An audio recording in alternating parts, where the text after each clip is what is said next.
What I'm about to tell you will cost some people their jobs. In my hands is a leaked internal document that lists companies living on borrowed time. These aren't struggling startups. These are household names with billions in revenue. And if you own stock in any of these, you might want to pay attention.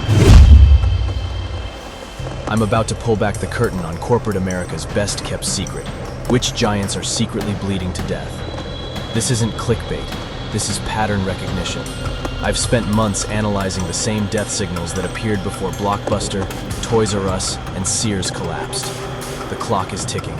Let's start the countdown. Number 10, CNN. CNN just laid off hundreds of employees, and their ratings are in freefall. But here's the real death signal. Their average viewer is 68 years old. When your audience is literally dying off and young people get news from TikTok, you're not a news network. You're a retirement home with cameras. Warner Bros. Discovery is bleeding money, and CNN is the biggest bleeder. Number 9, Best Buy. Amazon's showroom. That's what Best Buy has become. People browse there, buy online elsewhere. Their Geek Squad?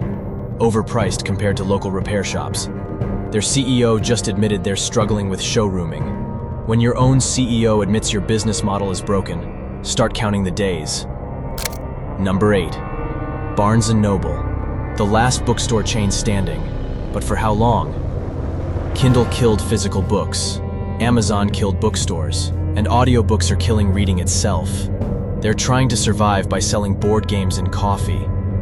When a bookstore stops being about books, it's over. They're basically Starbucks with a book section nobody uses. Number 7, MoviePass. Wait, they're still alive? Barely. They tried to lose money on every customer but make it up in volume strategy. Spoiler alert, math doesn't work that way. They're zombie companies, technically alive but already dead. Number 6, Peloton. Pandemic darling to post-pandemic disaster. $50 billion valuation to $1 billion. Their bikes are paperweights, their subscription model is failing, and gyms are open again. They fired their CEO, then fired his replacement.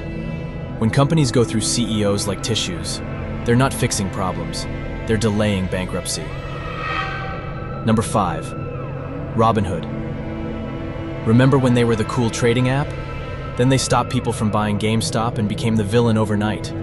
Their user growth is negative, meme stock trading is dead, and traditional brokers offer the same features for free. They built their empire on FOMO, and FOMO has left the building. Number 4, Zillow.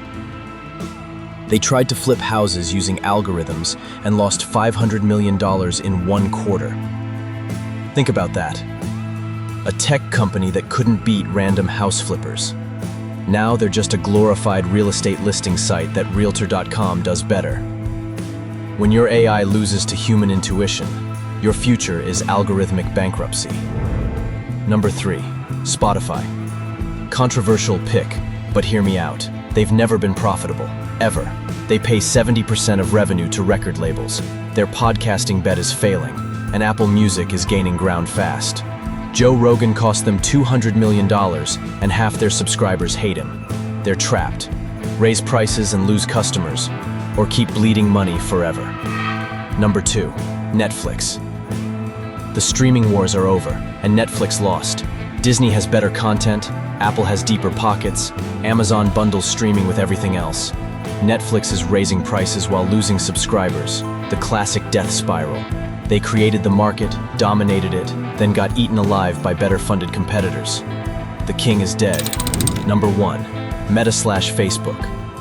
Mark Zuckerberg bet the company on the metaverse and lost $13 billion. Reality Labs is a money furnace that burns $4 billion per quarter. TikTok owns Gen Z, LinkedIn owns professionals, Twitter owns news. Facebook is for boomers sharing minion memes. They're not pivoting to the future. They're desperately running from irrelevance. Here's the pattern you need to see. Every dying company makes the same 3 mistakes.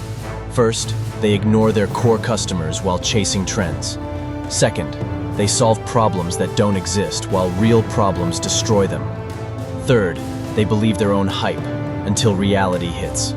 Blockbuster had 9,000 stores and thought Netflix was a joke. These companies have billions in revenue and think they're invincible. History doesn't repeat, but it rhymes. Which prediction shocked you the most? Which company do you think I got completely wrong? Some of you are already typing angry comments about Netflix and Meta. Good. That means you're paying attention. But here's my challenge. Don't just tell me I'm wrong. Tell me why I'm wrong. Bring data, bring logic, bring receipts. The best counter-arguments get pinned. Subscribe if you want more uncomfortable truths about where business is really heading. Hit that bell because companies can die faster than ever, and you need to see it coming.